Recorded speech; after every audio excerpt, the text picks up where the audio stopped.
ममता यादव जी ने इस देश की संरचना को लेकर दी। मैं देवली से निगम पार्षद बहन अनीता जी से निवेदन करता हूं कि वो बाबा साहेब को अपनी श्रद्धांजलि अर्पित करें। भारत माता की, भारत माता की।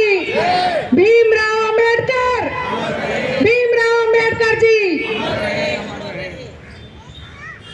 भारत रत्न परम पूज्य बाबू साहब भीमराव अंबेडकर जी का आज 132वां जन्म दिवस है। हम सभी बाबा जी का, बाबा भीमराव अंबेडकर जी का आज हम यहाँ जन्मदिन मना रहे हैं। बताना थोड़ी देर में भाई साहब, बताना, बैठ जाओ आप। पेंशन केजरीवाल को घेरेंगे अभी थोड़ी, अब बताएंगे बैठ के।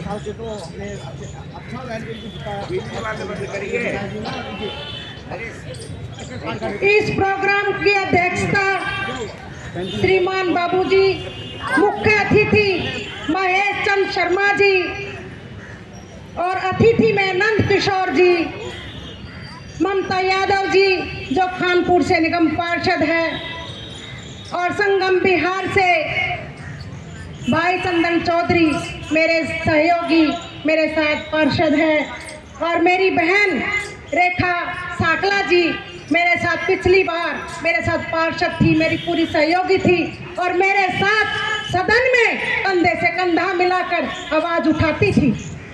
देखिए, आज हम बाबा साहेब अंबेडकर जी की जयंती में हम आप लोगों को बताना चाहते हैं, आज हम अपने बाबूजी को ऐसे याद कर रहे हैं कि हमारे बाबा साहेब अंबेडकर जी ने छुआछूत को दूर किया। जैसे मेरी बहन ममता जी ने बताया, 1947 को हमारा देश आजाद हुआ था।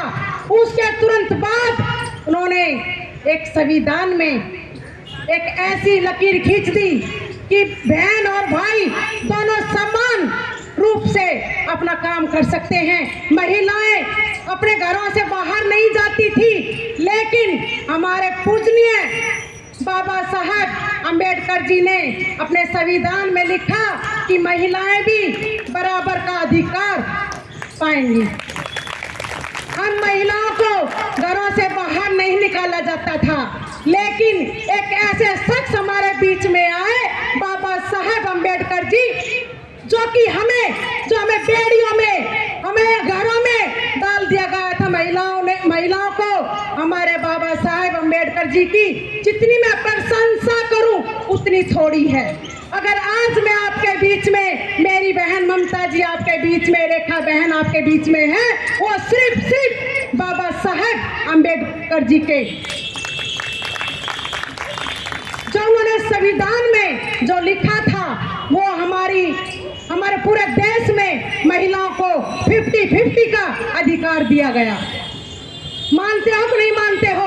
हमें पहले महिलाओं को घरों से बाहर नहीं निकाला जाता था, और हमारे पूजनीय बाबा साहब अंबेडकर जी ने कहा कि हम सब हिंदू हैं। हिंदू पर कितना जोर दिया। हिंदू का जब नाम आया, तब ये छुआछूत का जो एक लेप हमारे माथे पर लगाया हुआ था, वो छुआछूत भी दूर हो गई, क्योंकि हम सब हिंदू हैं। कोई दलित समाज का नहीं है, हम सब हिंदू हैं।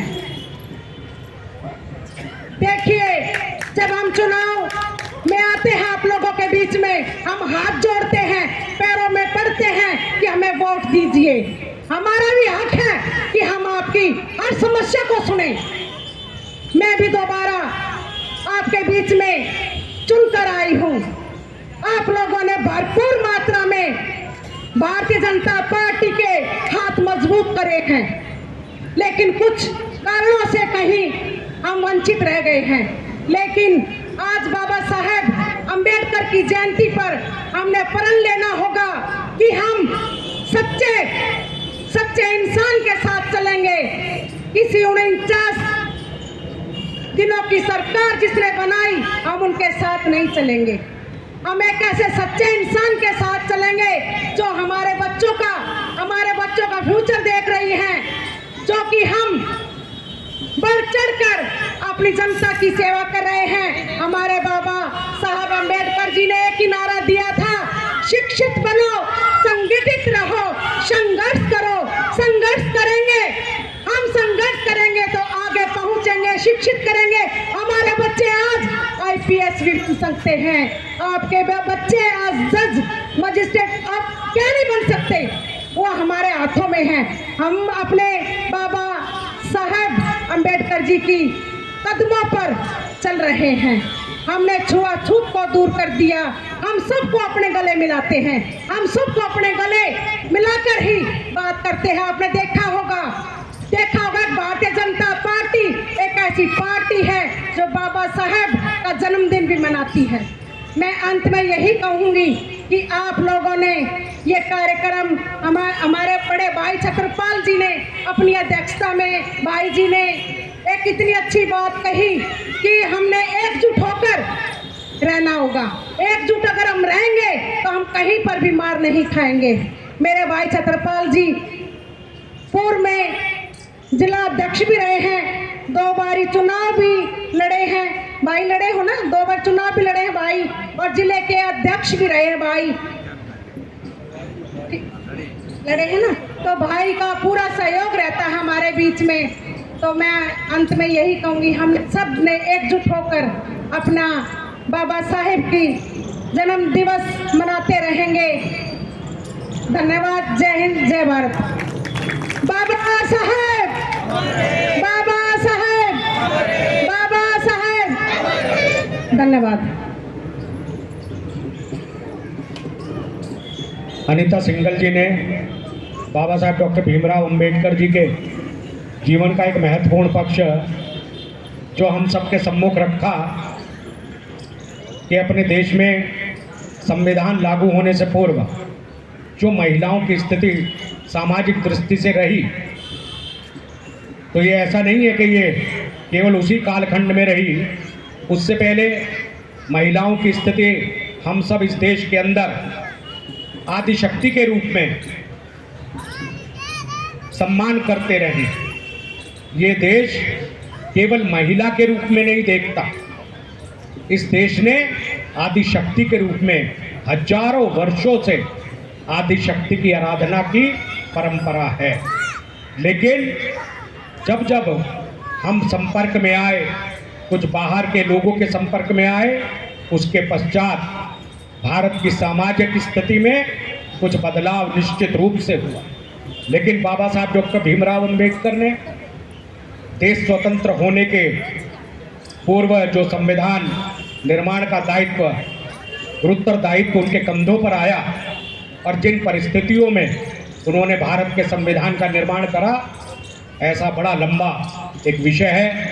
मैं उस संबंध में कुछ नहीं ज़्यादा बोलूँगा। आदरणीय नंदकिशोर भारद्वाज जी शर्मा जी जो विश्व हिंदू परिषद दिल्ली के सहमंत्री हैं, उनसे निवेदन करता हूं कि बाबा साहब डॉक्टर भीमराव अंबेडकर जी के जीवन पर हम सबको संबोधित करें। आदरणीय नंदकिशोर जी।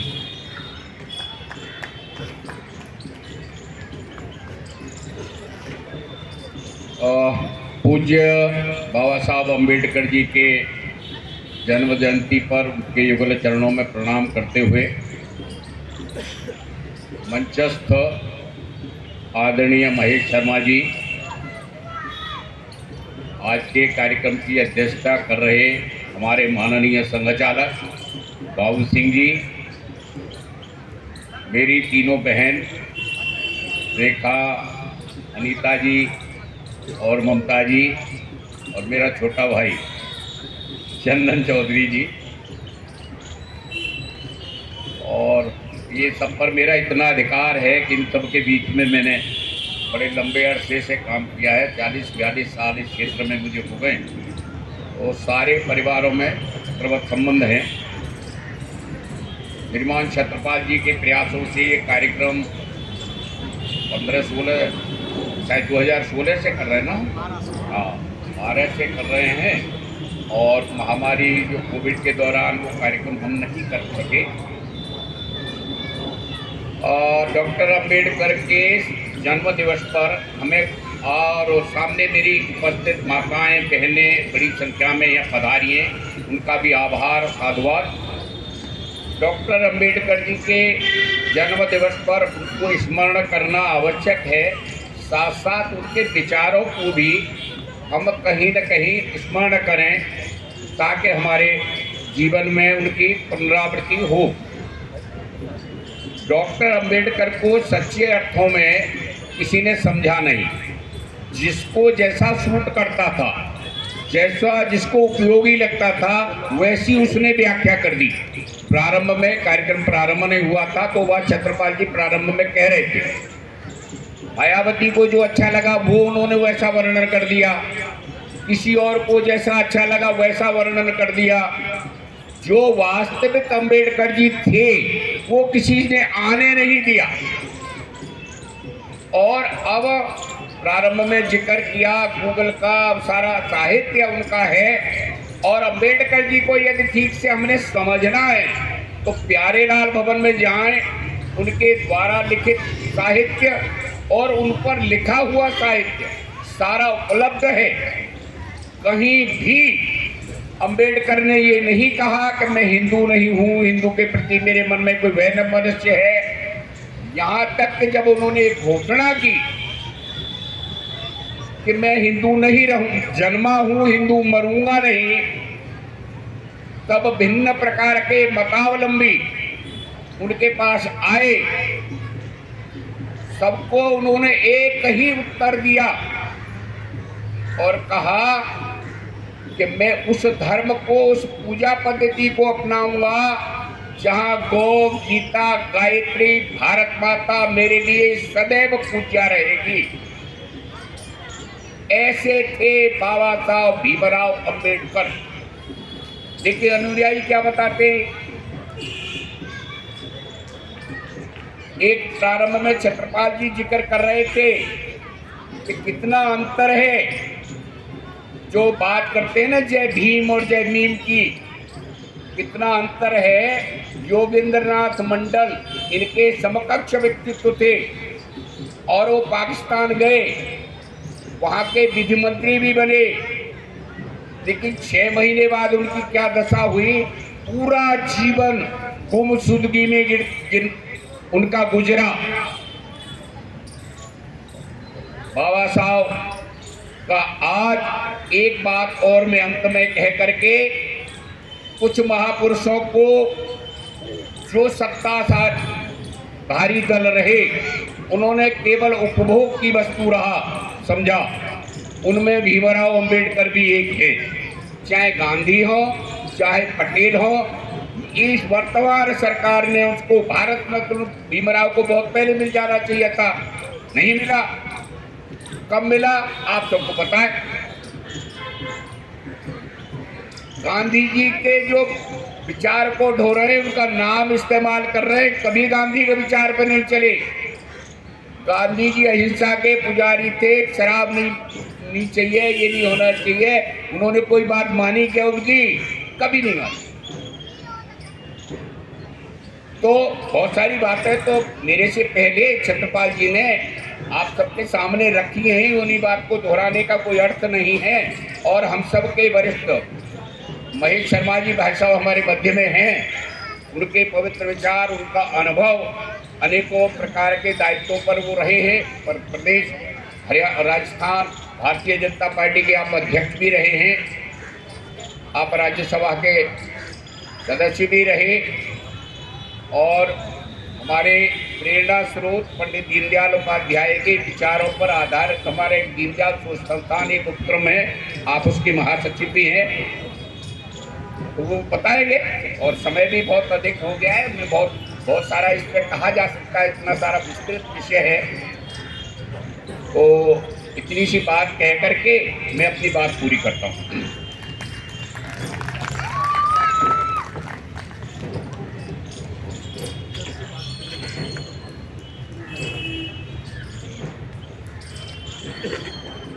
आदरणीय नंदकिशोर जी ने बाबा साहेब डॉक्टर भीमराव अंबेडकर जी के जीवन पर हम सबका मार्गदर्शन किया। मैं उनका हृदय से आभार व्यक्त करता हूं। और जैसा कि आज ये कार्यक्रम है, इस कार्यक्रम के स्वरूप और बाबा साहब के जीवन की जो व्यापकता है और उनके व्यक्तित्व के अनुरूप हमें संबोधन सुनने को मिलेगा। कार्यक्रम क्योंकि आप सब लोग कुछ कारणों से देरी हुई है, तो मैं उस बीच में बहुत अधिक समय ना लेते हुए केवल एक बात की ओर इशारा करता हूँ।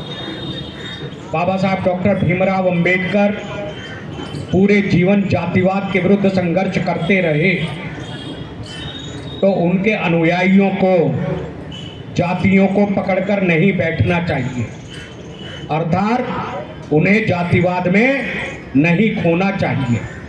बाबा साहब डॉक्टर भीमराव अंबेडकर इस देश की एकता, अखंडता और संप्रभुता के लिए समर्पित व्यक्तित्व था। हमें किसी भी स्थिति में, पद से बदतर स्थिति में भारत की एकता, अखंडता और संप्रभुता के विरुद्ध नहीं जाने, ये बाबा साहब का संदेश है।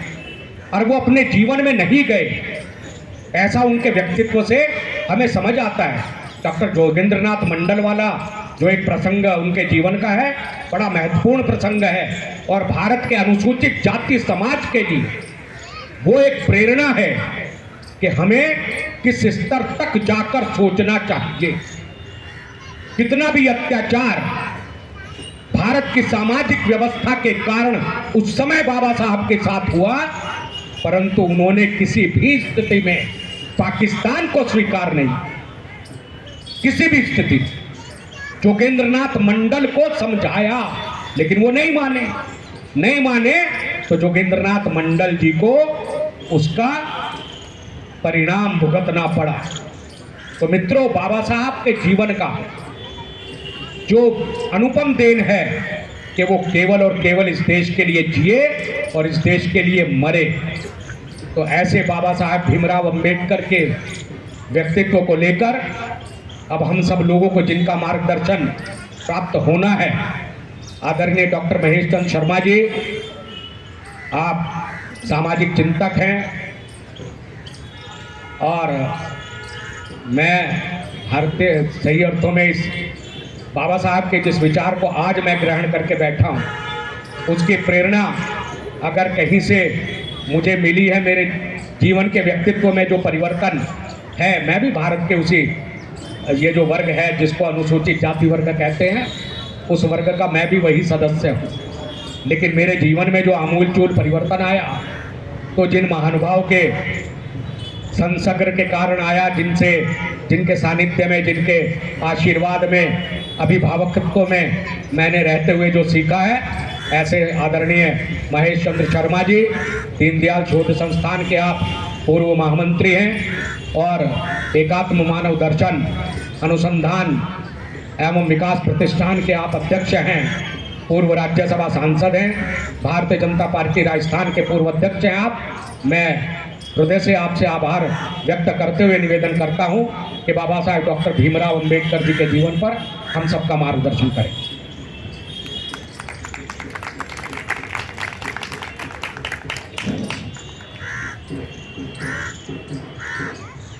सबसे पहले तो मुझे आपको क्षमा याचना करना चाहिए, क्योंकि मैं देरी से आया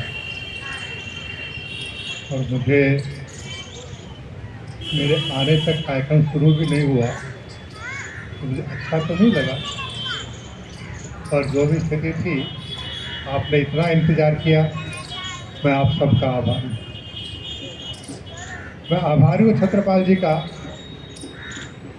कि डॉक्टर भीमराव अंबेडकर जी का जो पावन जन्मदिन है, उस जन्मदिन के इस समारोह में सहभागी होने का उन्होंने अवसर दिया। मंच पर इस समारोह के अध्यक्ष विराजमान है,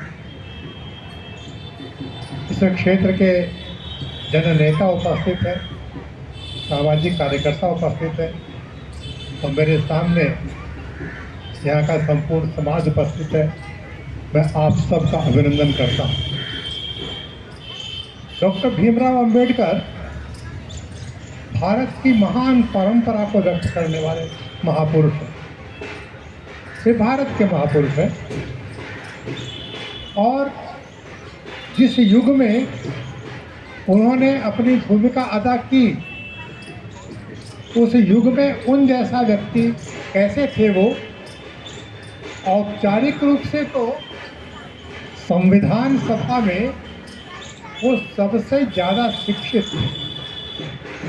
जितनी डिग्रियां उनके पास थी उतनी संविधान सभा में अन्य किसी के पास नहीं। लेकिन औपचारिक शिक्षा इतनी महत्वपूर्ण नहीं होती। स्वामी विवेकानंद जी ने अपने संपूर्ण देश के प्रवास के बाद एक बात कही, और वो बात ये कही कि हमारे देश को एक ऐसा व्यक्ति चाहिए जिसमें भगवान बुद्ध की करुणा हो। एक ऐसा व्यक्ति चाहिए जिसमें भगवान बुद्ध की करुणा हो और शंकराचार्य की मेधा हो। शंकराचार्य की मेधा और बुद्ध की करुणा से युक्त व्यक्तित्व भारत को चाहिए। और डॉक्टर अंबेडकर को श्रद्धांजलि व्यक्त करते हुए राष्ट्रीय स्वयंसेवक संघ के द्वितीय सरसंघचालक परम पूज्य श्री गुरु जी ने कहा, डॉक्टर अंबेडकर ऐसे ही व्यक्ति थे जिनकी मेधा शंकराचार्य की थी और जिनमें करुणा भगवान बुद्ध की थी। ऐसे महापुरुष को स्मरण करना ये हम सबका सौभाग्य है। बोला जाता है वे संविधान के निर्माता थे। ये कहने न कहने से कोई फर्क नहीं पड़ता। फर्क इस बात से पड़ता है कि हम जाने कि ये संविधान बना कैसे, और ये संविधान बना आज़ादी के बाद 75 साल से इस संविधान के आधार पर हम देश की व्यवस्थाएं चला रहे हैं। लेकिन 75 साल में 122 बार हमने इसको बदल दिया, संशोधन किया। कितने संशोधन करने पड़ रहे हैं? ये संविधान जिस प्रकार बना उसके इतिहास को तो मैं आज यहाँ नहीं कहूँगा, पर हम सबको जरूर जानना चाहिए। ये कहना पर्याप्त नहीं है कि डॉक्टर अंबेडकर का बनाया हुआ है, जरूरी है इसको जानना। और डॉक्टर अंबेडकर की जो भूमिका थी संविधान के निर्माण में, उस भूमिका के बारे में संविधान सभा ने उनको जो श्रद्धांजलि दी, संविधान सभा ने जो उनको एप्रिसिएशन दिया, संविधान सभा ने जो उनकी सराहना की और कहा है वे इस भारत के आधुनिक मनु, इस भारत के आधुनिक मनु हैं। उन्होंने भारत के संविधान निर्माण में अपनी भूमिका अदा की। संविधान के निर्माण में जो अंबेडकर है, अंबेडकर स्वयं कहते हैं कि मैं तो इस संविधान सभा में इसलिए आया था कि मैं दलितों के अधिकारों के लिए यहाँ बैठकर लड़ूंगा। यहाँ बैठकर मैं दलितों के अधिकारों की गारंटी यह प्राप्त करूंगा। लेकिन मुझे आश्चर्य है कि मुझे ये काम दे दिया गया है कि मैं संपूर्ण संविधान की संरचना में अपनी भूमिका अदा करूंगा।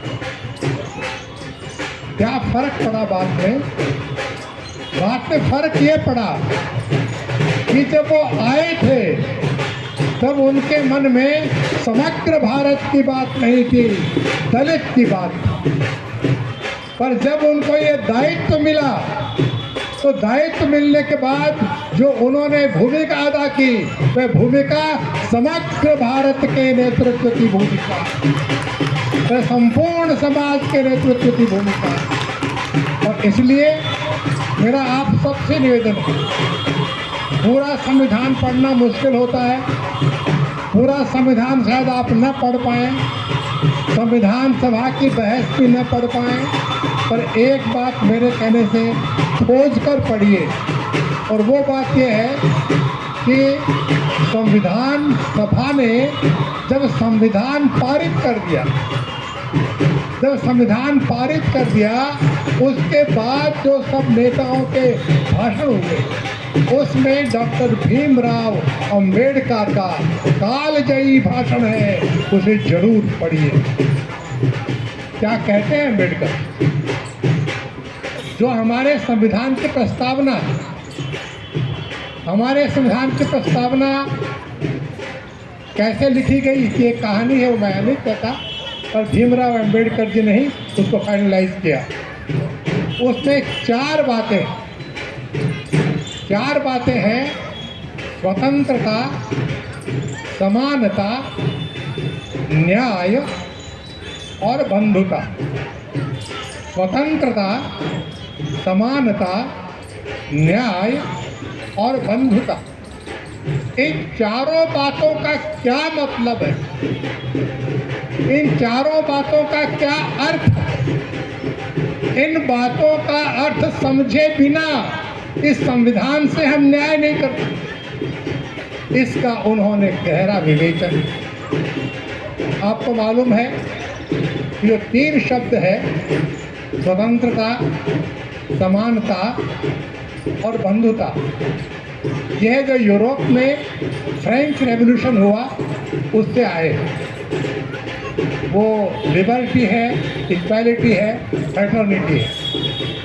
पर भारत के संविधान में जब बाबा साहब अंबेडकर ने इन शब्दों को इंसर्ट किया है, तो वे आग्रहपूर्वक कहते हैं कि ये शब्द मैंने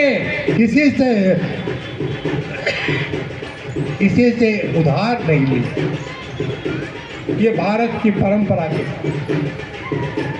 और वे आग्रह से कहते हैं कि स्वतंत्रता की बातें लोग करते हैं, समानता के बिना स्वतंत्रता का कोई अर्थ नहीं, और स्वतंत्रता के बिना कोई समानता का अर्थ नहीं। जो कहा उन्होंने कि पश्चिम से एक विचार आया जिसका नाम है पूंजीवाद और व्यक्तिवाद। वो स्वतंत्रता की बात करता है पर समानता की बात नहीं करता। और दूसरा विचार आया समाजवाद, वो समानता की बात करता है और स्वतंत्रता की बात नहीं करता। तो व्यक्तिवाद और पूंजीवाद स्वतंत्रता के लिए समानता का बलिदान कर देता, और समाजवाद समानता के लिए स्वतंत्रता का बलिदान कर देता है।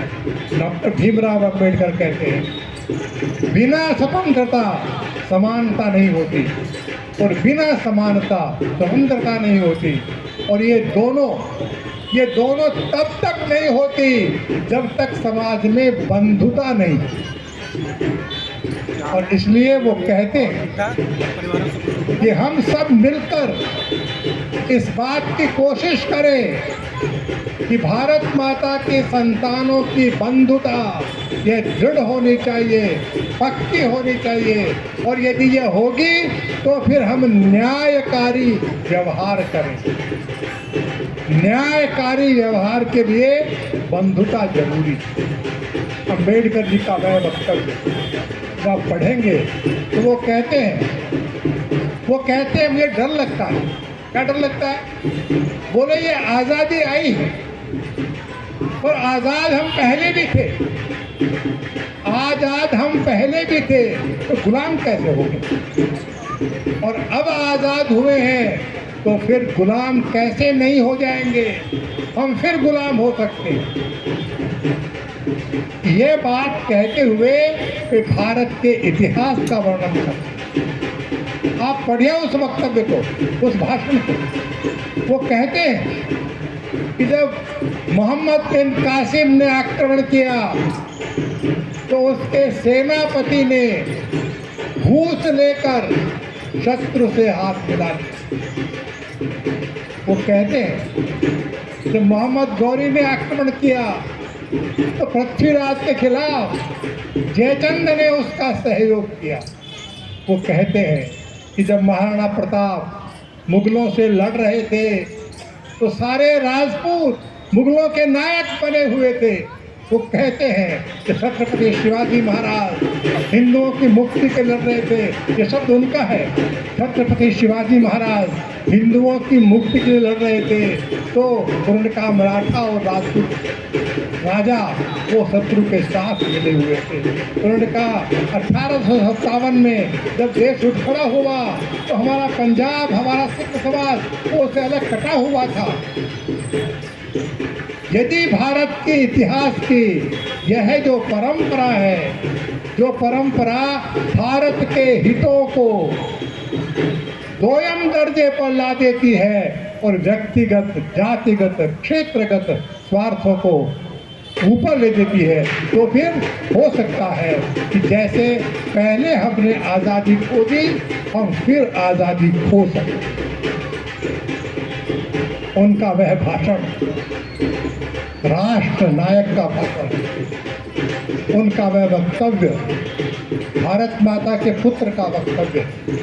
और इसलिए जब छत्रपाल जी ने कहा कि उनका साहित्य पढ़ना चाहिए, और उनका साहित्य पढ़ने के लिए अपने विवेक के दरवाजे खुले होने चाहिए।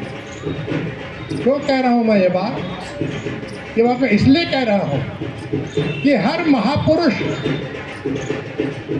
किसी न किसी संदर्भ में अपनी बात कहता है। उस संदर्भ को छोड़कर यदि उसकी बात को समझेंगे तो गलत अर्थ निकालेंगे। मैं उदाहरण के लिए कहता हूँ, ऐसी बातें बहुत सारी है। एक उदाहरण कि अम्बेडकर जी के साहित्य में आपको महात्मा गांधी की बहुत आलोचना मिलेगी।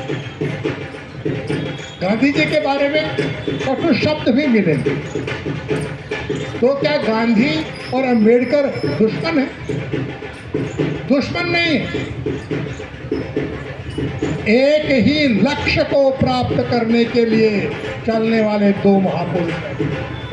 समस्या क्या है दोनों की समस्या ये है कि गांधी जिस समाज में, जिस परिवेश में पैदा हुआ, उस पैदा होने के कारण वो जो ऊंची जात के हिंदू हैं उनसे कहता है, अरे जिनको अछूत कहते हो वो हमारे समाज के हिस्सा है, वो मानव जाति के हिस्सा है, उनके साथ दुर्व्यवहार क्यों करते हो? अरे कुछ दया करो, कुछ समझो, संवेदनशील बनो और इस छुआछूत के कलम को मिटाओ। ये गांधी ने कहा जहाँ वो पैदा हुए थे उसके कारण। यही बात अम्बेडकर ने भी कही। और अम्बेडकर जहाँ पैदा हुए थे तो उन्होंने कहा दया करते हो तो मेरा अपमान करते हो, मुझे किसी की दया नहीं चाहिए।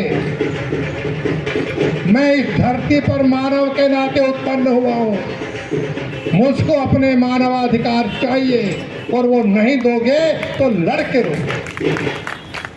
दो महापुरुष दो बातें कहते हैं, बात एक ही है पर दोनों की स्थितियां भिन्न है, इसलिए भिन्न भिन्न प्रकार से कहते हैं। यह विवेक रखकर मैं समझता हूँ कि अम्बेडकर जी का संपूर्ण साहित्य आ चुका है। मुझे पता नहीं यहाँ कोई लाइब्रेरी है कि नहीं, यदि नहीं है तो जो यहाँ समझदार कार्यकर्ता बैठे हैं उनसे मेरा निवेदन है कि आने वाली पीढ़ी को एक अच्छी लाइब्रेरी दीजिए, उस लाइब्रेरी का अच्छा संचालन करवाइए और उस लाइब्रेरी में डॉक्टर भीमराव अंबेडकर का संपूर्ण वाङ्मय रखिए, उसमें महात्मा गांधी का संपूर्ण वाङ्मय रखिए, उसमें सुभाष चंद्र बोस का संपूर्ण वाङ्मय रखिए, उसमें दीनदयाल उपाध्याय का संपूर्ण वाङ्मय रखिए, उसमें स्वामी विवेकानंद का संपूर्ण वाङ्मय रखिए, उसमें शंकराचार्य और भगवान बुद्ध का साहित्य रखिए। क्यों रखिए? इन नामों की कोई सार्थकता नहीं है यदि इन नामों के द्वारा जो काम हुए थे उन कामों को हम न जानें। और उन कामों को जानने का एक ही तरीका है कि हम उनके साहित्य का अवगाहन करें, उसका हम अध्ययन करें। मैं समझता हूँ कि मैं देरी से तो आया और इतना लंबा बोलूँ कि आपको बोर करूँ, ये अच्छी बात नहीं। और इसलिए आप सब ने बहुत शांति और धीरज से मेरी बात सुनी, इसलिए आपका पुनः एक बार आभार और छत्रपाल जी और मंच पर बैठे हुए सभी मित्रों का अभिनंदन। नमस्कार। भारत माता की जय।